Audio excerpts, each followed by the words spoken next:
జ్ఞానం అంటే ఏంటి, ఆ జ్ఞానానికి మూలం ఎక్కడ ఉంది, ఆ మూలం మనం అర్థం అవ్వాలంటే ఏం చేయాలి, అసలు జ్ఞానం ఎన్ని రకాలు, అసలు జ్ఞానం ద్వారా ఎవరైనా ఇన్స్పిరేషన్ పొందుతారా, మీరు మీ జీవితంలో ఎవరి ద్వారా అయినా ఇన్స్పిరేషన్ పొందారా వారి జ్ఞానం ద్వారా? వాస్తవానికి నేను ఆధ్యాత్మిక మార్గంలోకి ప్రవేశించక ముందు కేవలం ఒక వృత్తిపరమైనటువంటి జ్ఞానాన్ని పొందాను. ఎంఎస్సి పాస్ అయ్యి ఉద్యోగం సంపాదించుకొని బోధన చేస్తూ ఉపాధితో జీవితాన్ని కొనసాగిస్తూ వచ్చాను. అయితే అనుకోకుండా రెండో మార్గంలోకి ప్రవేశించవలసి వచ్చింది బలవంతంగా. అదేమిటి, నాకున్నటువంటి జబ్బులు తొలగించుకొని ఆరోగ్యాన్ని పొంది వృత్తికి న్యాయం చేయాలి, కుటుంబానికి న్యాయం చేయాలి అనేటటువంటి భావంతో భౌతికపరమైనటువంటి అంశాలకు విరుద్ధంగా ఉన్నటువంటి ఆధ్యాత్మిక మార్గాన్ని ఎన్నుకోవటం జరిగింది. ఆధ్యాత్మిక మార్గం అనేది ప్రతి ఒక్కళ్ళకి అవసరం. ఆ మార్గం తప్ప వేరే ప్రత్యామ్నాయం లేదు. ఎవరు ఎక్కడ తిరిగినా అంతిమంగా ఆధ్యాత్మిక మార్గానికి వచ్చి జీవితాన్ని ముగించవలసిందే. లేకపోతే జీవితానికి అర్థం పరమార్థం ఉండదు, పరిపూర్ణత్వం చేకూరే ప్రసక్తి లేదని తెలుసుకున్నాను నేను. అయితే కేవలం ఉపరితలంలో జ్ఞానాన్ని తెలుసుకుంటే లాభం లేదు, దాని లోతులు అధ్యయనం చేయాలనేటటువంటి భావంతో భగవద్గీతకి వెళ్ళిపోయే ముందు. భగవద్గీతలో 707 శ్లోకాలు ఒక వ్యక్తి చెప్తూ ఉంటే వాటి మొత్తాన్ని కూడా అవగాహన గావించుకున్నాను. చాలా బాగుంది. కర్మయోగం, భక్తి యోగం, జ్ఞానయోగం ఆ విధంగా ఉంది. తర్వాత వివేకానందుల వారి పుస్తకాలు కొన్ని నన్ను బాగా ఇన్స్పైర్ చేశాయి. రామకృష్ణ పరమహంస, పరమహంస యోగానంద, స్వామి అభేదానంద, వీటన్నింటిలో నాకు అవగాహన అయింది ఏంటంటే శాస్త్రీయ పరంగా ఉన్నటువంటి విషయమే నా మనసుకు హత్తుకుంటుంది. ఆ శాస్త్రీయపరమైనటువంటి అంశాలని తెలియజేసినటువంటి వ్యక్తి ఎవరంటే స్వామి అభేదానంద. ఆయన రామకృష్ణ పరమహంసుల వారి శిష్యులు. వివేకానంద వారు బాగా ప్రపంచవ్యాప్తంగా మంచి పేరు ప్రఖ్యాతులు గడించారు, కానీ స్వామి అభేదానంద మాత్రం ఎక్కువ శాతం తెర వెనుకనే ఉన్నారు, కానీ అద్భుతమైనటువంటి విషయ పరిజ్ఞానం అందించారు. ఆయన చెప్పిన విషయాల్లో నాకు బాగా హత్తుకున్నటువంటి అంశం ఏంటంటే, don't believe anything blindly however great he may be. Don't believe anything blindly however great he may be, unless and until you experience your own self, then only it becomes truth అన్నారు. ఎవరు ఏ వ్యక్తి ఏ స్థాయిలో ఉండి చెప్పినా సరే దాన్ని గుడ్డిగా నమ్మవద్దు, తొందరపడి అనుసరించవద్దు. మనగా అనుభవం వచ్చేంత వరకు అది సత్యం మాత్రం కాదు. ఎంత సిద్ధాంతం తెలుసుకున్న అనుభవంలో రాకపోతే అది మొత్తం బొడిదలు పోసిన పన్నీరు. ఆయన చెప్పినటువంటి విషయాలు బాగా అవగాహన గావించుకున్న తర్వాత నాకేమనిపించిందంటే, ఆధ్యాత్మిక మార్గంలోకి ప్రవేశించాలంటే చక్కని రాచబాటు ఏమిటంటే జ్ఞానమే. జ్ఞానపరంగా ఎదిగితే మనసులో ఉన్నటువంటి చిక్కు ప్రశ్నలు మొత్తం పోతాయి. జ్ఞానం కోసం పరితపించేటటువంటి వ్యక్తిని జిజ్ఞాసి అంటారు. అలా పరితపించడాన్ని జిజ్ఞాస అంటారు. జిజ్ఞాసికి జిజ్ఞాస కలిగినప్పుడు అతను గురువు కోసం అన్వేషణ చేస్తూ ఉంటాడు. నా అంతరంగంలో కొన్ని చిక్కు ప్రశ్నలు ఉన్నాయి, అనుమానాలు ఉన్నాయి, వీటికి నివృత్తి గావించేటటువంటి వ్యక్తి కోసం వెతుక్కుంటూ ఎవరైతే అతని అంతరంగంలో ఉన్నటువంటి చిక్కు ప్రశ్నలకి శాస్త్రీయపరమైన సమాధానాలు ఇచ్చి తృప్తిపరుస్తారో ఆ గురువుకు సరెండర్ అయిపోతారు. ఇక్కడ శాస్త్రీయత అనే మాట ఎందుకు వాడుతున్నానంటే, నవీన మానవుల మేధస్సు మొత్తం శాస్త్రీయపరమైనటువంటి అంశాలతో నిండిపోయింది. అతనికి మామూలు విషయాలు చెప్తే అతను అవగాహన గావించుకోకపోగా వ్యతిరేకించే అవకాశం ఉంటుంది. రుజువుల ఆధారంగా కొరుకునేటటువంటి మనసుకు మనం ఏం చేయాలంటే శాస్త్రీయపరమైన విధానం ఇవ్వాలి. ఇంకొక మాట ఏం చెప్పాడంటే Swami Abhedananda, you can create new body with your infinite sensitive and valuable mind అన్నాడు. సున్నితమైన, విలువైన, సూక్ష్మమైనటువంటి మేధస్సుతోటి క్రొత్త శరీరం తయారు చేసుకోవచ్చు అన్నాడు. ఇంకొక మాట వాడారు, అదేమిటంటే యోగాలోకి ప్రవేశించిన తర్వాత ఆరోగ్యాన్ని పొందటం అనేది కేవలం మొదటి మెట్టే, అద్భుతాలను సృష్టించవచ్చు అన్నాడు ఆయన. సిద్ధులను ప్రదర్శించవచ్చు అన్నాడు, మానవాతీత అతీంద్రియ శక్తులు పొందొచ్చు అన్నాడు.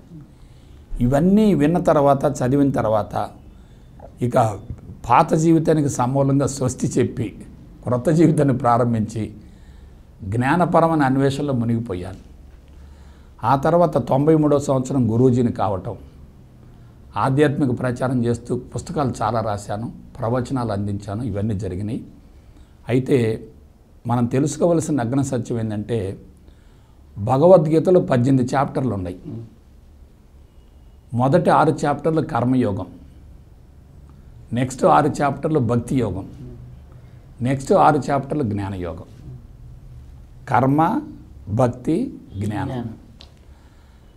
కర్మ నుండి భక్తికి రావాలి, భక్తి నుండి జ్ఞానానికి రావాలి, పరిపూర్ణ జ్ఞానం పొందిన తర్వాత ధ్యానానికి వెళ్ళాలి. సో కర్మయోగంలో ఇరుక్కుంటే భక్తి యోగాన్ని అందుకోలేం, భక్తి యోగాలు ఇరుక్కుంటే జ్ఞానయోగాన్ని అందుకోలేం, జ్ఞానయోగంలో పరిపూర్ణం కాకపోతే ధ్యానాన్ని అందుకోలేం. కాబట్టి ధ్యానాన్ని అందుకొని జన్మ సంస్కారాలు మొత్తం సమూలంగా దగ్ధం గావించుకోవాలంటే జ్ఞానం కావాలి. సో ఆ జ్ఞానాన్ని ఎప్పుడైతే మనం అవగాహన గావించుకుంటామో మనసులో ఉన్నటువంటి చిక్కు ప్రశ్నలు మొత్తం తొలగిపోతాయి, అనుమానాలు పోతాయి, సందేహాలు పోతాయి. మనసు ఎలా ఉంటుందంటే నిండు కుండలా ఉంటుంది. దాన్ని ఏమంటారంటే సాత్వికత అంటారు. సాత్వికత అలవరుచుకున్న తర్వాతనే సాధనకి వెళ్ళాలి.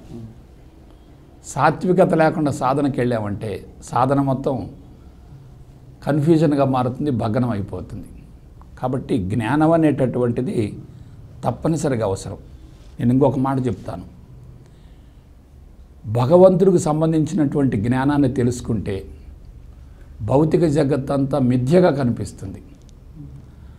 భౌతిక జగత్తులో ఇరుక్కుంటే భగవంతుడి యొక్క ఉనికిని గ్రహించలేం. నేను ఇంకొక మాట చెప్తున్నాను.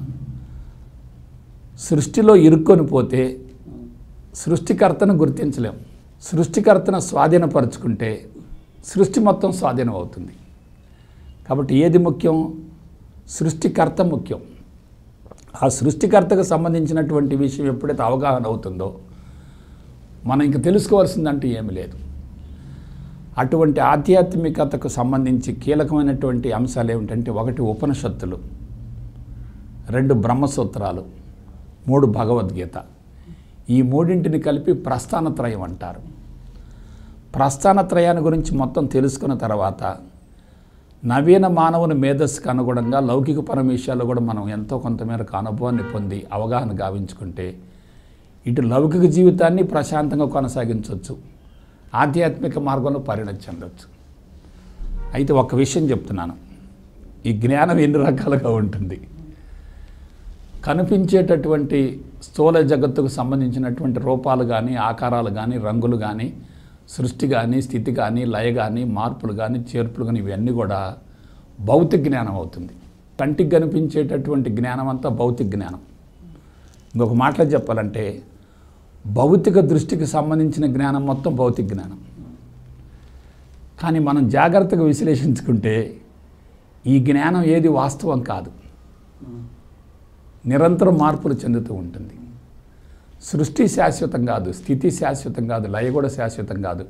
లయ తర్వాత మళ్ళీ సృష్టి మొదలవుతుంది.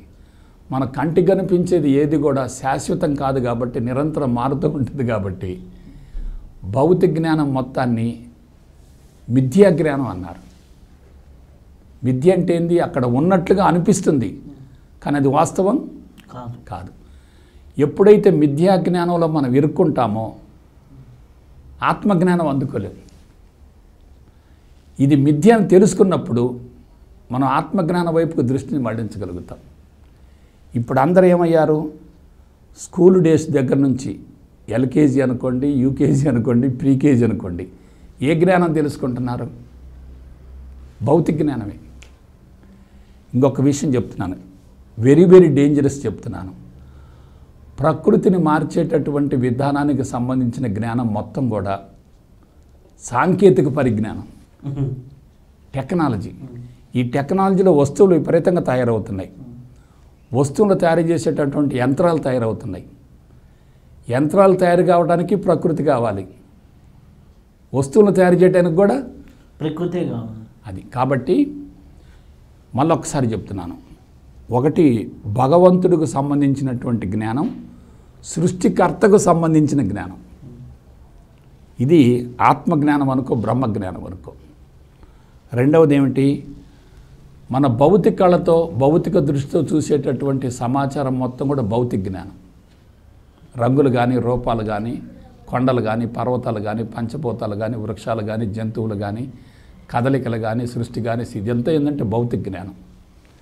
ఇక మూడోది ఏమిటి, మిథ్యా జ్ఞానం. ఇది చాలా కీలకమైంది. ఎట్లా, మనకు అంత శాశ్వతంగా కనిపిస్తుంది కానీ అది ఏది శాశ్వతం కాదు. శాశ్వతం కాని దాన్ని శాశ్వతంగా భావించటమే మాయ. అది ఏది శాశ్వతం కాదు. ఇప్పుడు ఈ గోడ ఉంది, అది నిరంతరం మారుతుంది. మీరు 100 సంవత్సరాల తర్వాత వస్తే ఈ గోడ ఉండదు. అక్కడ రంగేసింది, ఆ రంగు ఇప్పుడు బాగుంది, 4 ఏళ్ల తర్వాత రంగు ఏమవుతుంది, వెలిసిపోతుంది. నా శరీరం ఉంది, ఒక 20 ఏళ్ల క్రితం నా వెంట్రుకలు మొత్తం నల్లగా ఉన్నాయి, ఇప్పుడు ఏమైనాయి, తెల్లగా అయిపోయినాయి. ఫిజికల్ బాడీ ఏమైంది, మారిపోయింది. ఇప్పుడు జాగ్రత్తగా రండి, ఏదైతే మారుతుందో, మారుతున్నటువంటి అంశాలకు సంబంధించిన జ్ఞానం మొత్తం కూడా మిథ్యా జ్ఞానం. It is not at all real. కానీ మనిషి ఏమవుతాడు, అది రియల్ అనుకుంటాడు, అంటే రియాలిటీని ఆపాదిస్తాడు.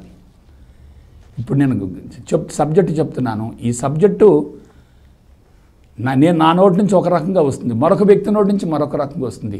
కాన్సెప్ట్ ఒకటే కావచ్చు, అందించే విధానాలు వేరుగా ఉంటాయి. నదులు వేరు కావచ్చు, సముద్రం మాత్రం ఒకటే ఉంటుంది. కాబట్టి ఇది మిథ్యా జ్ఞానం. ఇక సైన్సు సాంకేతిక పరిజ్ఞానం, ఇది వెరీ వెరీ డేంజరస్. ఎట్లా, మనిషి ఏమయ్యాడంటే, మీకు కరెక్ట్గా ఒక మాట చెప్తున్నాను, భూమండల మొత్తంలో తెలివి మేధా సంపత్తి ఉన్నటువంటి ఒకే ఒక జాతి మానవ జాతి. మానవుడు ఉన్నతుడు కాదు, సున్నితమైన వాడు. మానవుడు ఉన్నతుడు కాదు, సున్నితమైన వాడు. అంటే ఏమిటి, పరిసరాల మార్పు వస్తూ ఉంటే దాన్ని తను రెసిస్ట్ చేయలేడు. పరిసరాలను అనుకూలంగా మార్చుకునే ప్రయత్నం చేస్తాడు. పరిసరాలను అనుకూలంగా మార్చుకోవటమా, పరిసరాలకు అనుకూలంగా మారటమా? జంతువులన్నీ కూడా పరిసరాలకు అనుకూలంగా మారుతున్నాయి. ఎక్సలెంట్. పరిసరాలని అనుకూలంగా మార్చుకునే వ్యక్తి ప్రకృతిని విపరీతంగా ధ్వంసం చేస్తాడు. పరిసరాలకు అనుగుణంగా మారాలి అనుకున్న వ్యక్తి ప్రకృతిని తల్లిగా భావిస్తాడు, ప్రకృతిని ప్రేమిస్తాడు, ప్రకృతిని పూజిస్తాడు, ప్రకృతిని ఆరాధిస్తాడు. నేను ప్రకృతిలో ఒక భాగం అనుకుంటాడు.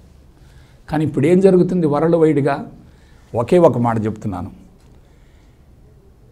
మానవుడికి తెలివి మేధా సంపత్తి ఉండటమే శాపం.